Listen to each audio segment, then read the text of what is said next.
प्राचीन काल में नर्मदा नदी के किनारे कंचनवटी राज्य में मलयकेतु नाम का एक राजा राज करता था। उसी नर्मदा नदी की एक दिशा में मरुभूमि थी। उस मरुभूमि में एक विशाल पाखर का पेड़ था।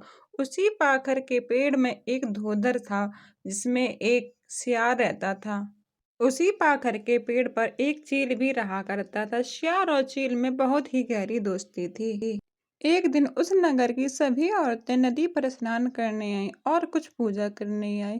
इन महिलाओं को देखकर चील ने सियार से पूछा कि सारी महिलाएं एक साथ नदी में स्नान करके किसकी पूजा करने आई हैं। तब सियार ने चील को बताया, आज अश्विन माह की कृष्ण पक्ष की अष्टमी तिथि है और सभी महिलाएं अपने पुत्र की लंबी आयु और उनकी सलामती के लिए जितिया नामक व्रत का संकल्प लेने नदी पर आई हैं। इस बात को सुनकर तब चील ने सियार से कहा, क्या यह व्रत हम दोनों भी रख सकते हैं? सियार बोला, हाँ, हम भी यह व्रत रख सकते हैं। तब चील ने कहा कि ठीक है, हम दोनों यह व्रत का संकल्प लेते हैं और व्रत संपन्न इन महिलाओं की तरह ही करेंगे। फिर उन दोनों ने जीमूत वाहन की पूजा की और निर्जला व्रत रखा। परंतु उसी रात एक अप्रिय घटना घट गई। ऐसा हुआ कि उसी दिन उसी नगर के एक बड़े व्यापारी की मृत्यु हो गई थी। उसका दाह संस्कार करने उसी मरुभूमि में लाया गया। जब उसको जलाया जा रहा था तभी बारिश शुरू हो गई। इसकी वजह से लोग अधजला शरीर छोड़कर चले गए। अब यह सब धोदर में बैठा सियार देख रहा था। उसे तो पहले से ही भूख लगी थी।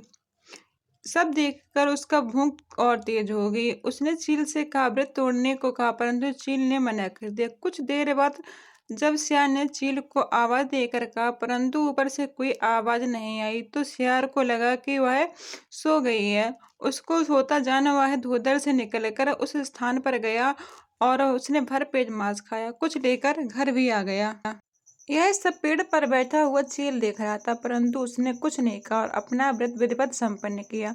वह आम महिलाओं की भांति सुबह उठकर नदी में स्नान किया और महिलाओं द्वारा छोड़ा गया पारायण सामग्री से अपना व्रत संपन्न किया।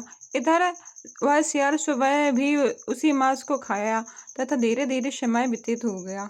मरणोपरांत उन दोनों का जन्म एक ही घर में दोनों बहनों के रूप में हुआ। बड़ी बहन जो पूर्व जन्म में चील थी उसका नाम सीलवती था तथा छोटी बहन जो सियार थी उसका नाम कर्पूरवती रखा गया। धीरे धीरे वो पिता के घर में बड़ी होने लगी। विवाह का समय निकट आया तो शिलावती का विवाह युद्धसेन नामक राजा के साथ संपन्न हुआ तथा छोटी बहन का विवाह उसी नगर के राजा मलयकेतु के साथ हुआ।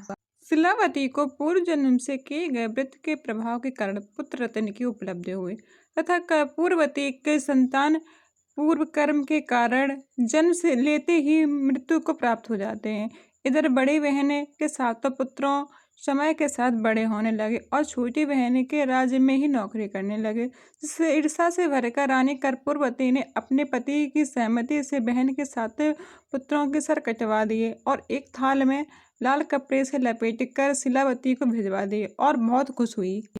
परंतु भगवान जीमूत वाहन ने मिट्टी के सर बनाकर सातों सरों को धड़ से जोड़कर उनमें अमृत की वर्षा कर दी, जिससे सातों पुत्र राम राम कहकर खड़े हो गए।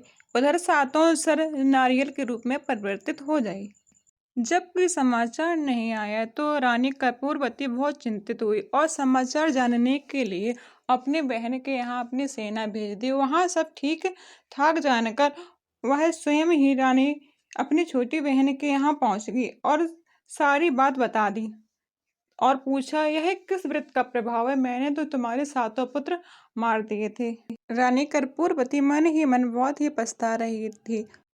तो शिलावती ने जीमूत वाहन व्रत के बारे में बताया तो बहन ने कहा, इस बार मैं भी आपके साथ यह व्रत करूंगी। व्रत का दिन आया तो शिलावती ने अपनी बहन को उसी नदी के किनारे ले गई और पाखड़ के पेड़ के बारे में बताया और पूर्व जन्म का वृत्तांत सुनाया, जिसको सुनकर वह मूर्छित हो गई और वहीं तत्काल मृत्यु को प्राप्त हो गई।